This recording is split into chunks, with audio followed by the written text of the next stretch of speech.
Shalom dan selamat pagi kepada saudara-saudari yang dikasihi di dalam Tuhan. Pada hari ini saya akan menyampaikan sebuah renungan yang bertajuk Berkenan dalam Hadirat Tuhan.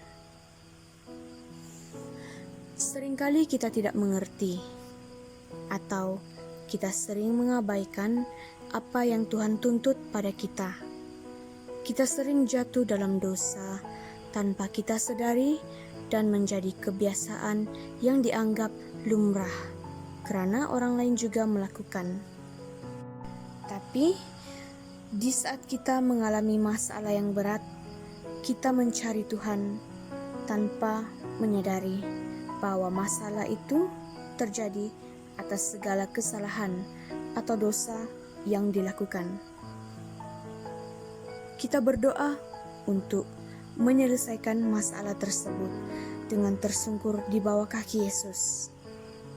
Ternyata dalam penantian penyelesaian masalah tidak kunjung datang dan kita sering menyalahkan Tuhan atas apa yang terjadi.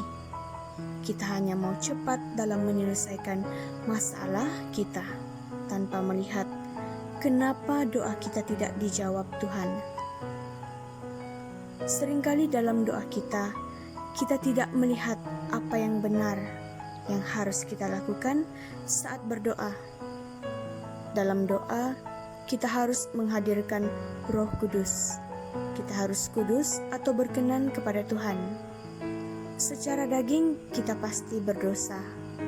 Maka, kita minta perkenan Tuhan untuk menyucikan dan mengkuduskan kita atas dosa dan kesalahan kita.